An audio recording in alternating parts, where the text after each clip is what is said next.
Jagan family ఉక్కిరిబిక్కిరి అవుతున్నారా? కూటమి సర్కారు పెడుతున్న కేసులకు బెంబేలెత్తుతోందా? వరుస కేసులతో ఆ పార్టీ నేతలు ఉలిక్కిపడుతున్నారా? అవుననే సంకేతాలు బలంగా వినిపిస్తున్నాయి. వైసీపీ సర్కారు తీసుకున్న నిర్ణయాలపై చంద్రబాబు సర్కారు దృష్టి సారించింది. చాలా కేసులకు సంబంధించి జోరుగా విచారణ జరుగుతోంది.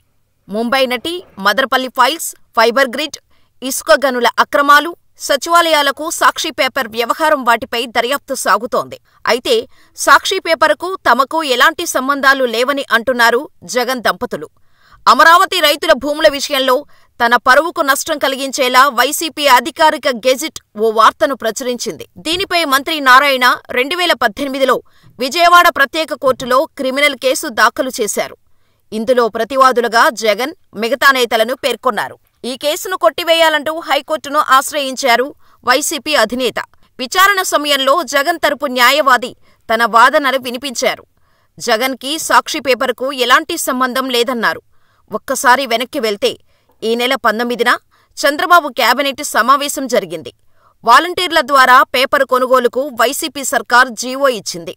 ఇందుకోసం 205 కోట్ల రూపాయలు కేటాయించినట్టు తేలింది. వాలంటీర్ల ద్వారా పేపర్ కొనుగోలు చేయించి ఆ పత్రిక సర్క్యులేషన్ పెంచుకుంది. తద్వారా ప్రభుత్వ ప్రకటనలు ఒక్క సాక్షికి దాదాపు 403 కోట్ల రూపాయలు ఇచ్చినట్టు ఆ శాఖ మంత్రి పార్థసారథి అసెంబ్లీలో ప్రకటన చేసిన విషయం తెలిసిందే. ఈ వ్యవహారం భారతి మెడకు చుట్టుకుందని భావించారు వైసీపీ పెద్దలు. వెంటనే ఆ పార్టీ గెజిట్లో ఓ వార్త వచ్చింది.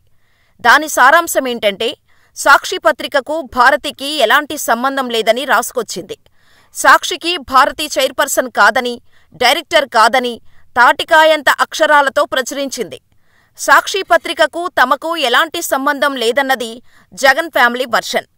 కావాలని సీఎం చంద్రబాబు తమపై బురద జల్లే ప్రయత్నం చేస్తున్నారని రాసుకొచ్చింది. మరోవైపు భారతీ సిమెంట్స్ కంపెనీపై విచారణ చేయించేందుకు కూటమి సర్కార్ రెడీ అవుతున్నట్టు జోరుగా వార్తలు వస్తున్నాయి. ఈ కంపెనీలో జగన్ కుటుంబానికి 49% వాటా ఉంది. మిగతా 51% ఫ్రెంచ్ కంపెనీ పేరు మీద ఉంది.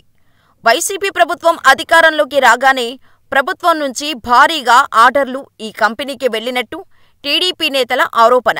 తద్వారా సిమెంటు రేటును పెంచి ప్రభుత్వ ఖజానా నుంచి భారీ ఎత్తున నిధులు వెళ్లాయనే ప్రచారం సాగుతోంది. రేపటి రోజున ఈ సిమెంట్స్ కంపెనీతో తమకు ఎలాంటి సంబంధం లేదని ఆ ఫ్యామిలీ చెబుతుందా లేదా అనేది చూడాలి. ఇకపోతే గత ప్రభుత్వ హయాంలో తిరుమల తిరుపతి దేవస్థానంలో జరిగిన వ్యవహారాలపై డిప్యూటీ సీఎం పవన్ కళ్యాణ్ కీలక సూచనలు చేశారు. టీటీడీ ఆస్తులు, భగవంతుడి ఆభరణాలకు గత ప్రభుత్వం రక్షణ కల్పించిందా లేదా అనే కోణంలో విచారణ అవసరమని పవన్ కళ్యాణ్ అభిప్రాయం వ్యక్తం చేశారు. ప్రభుత్వ ఆస్తులనే తనఖా పెట్టిన గత పాలకులు దేవుడి మాన్యాలు, ఆస్తుల జోలికి వెళ్లకుండా ఉంటారా అనే సందేహం ప్రజల్లో ఉందని సీఎం చంద్రబాబుకు రాసిన లేఖలో ప్రస్తావించారు. టీటీడీలోని గత పాలక మండలి స్వామివారి నిర్ధారక ఆస్తులని అమ్మే ప్రయత్నం చేసిందని, తమిళనాడులో 23 ఆస్తులు, గుంటూరు, రంగారెడ్డి, హైదరాబాద్లో పలు ఆస్తులను అమ్మకానికి పెట్టారని పవన్ ఆరోపించారు. హిందూ సంఘాల ఆందోళనలతో అమ్మకాలు ఆగిపోయాయని డిప్యూటీ సీఎం లేఖలో ప్రస్తావించారు. శతాబ్దాలుగా రాజులు, భక్తులు శ్రీవారికి నగలు, ఆభరణాలు అందజేశారని, శ్రీవారి ఆభరణాల లెక్కలు చూడాలని టీటీడీ అధికారులకు పవన్ సూచించారు.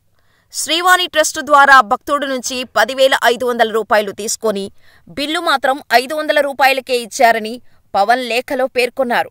శ్రీవాణి ట్రస్ట్ ఆదాయాన్ని మళ్లించారేమో అనే సందేహాలున్నాయని, ట్రస్టు ద్వారా నిర్మిస్తామన్న ఆలయాలు ఎవరి ద్వారా నిర్మాణం చేపట్టారు, ఆ సంస్థ ఏమిటి, ఎంత మేరకు శ్రీవాణి ట్రస్టు ఆదాయం మళ్లించారో భక్తులకు వివరాలు తెలియాలని పవన్ సూచించారు. టీటీడీతో పాటు దేవాదాయ శాఖ పరిధిలో ఉన్న ఆలయాలు, ఆస్తుల విషయంలోనూ సమీక్షించాలని ముఖ్యమంత్రి చంద్రబాబును పవన్ కళ్యాణ్ కోరారు.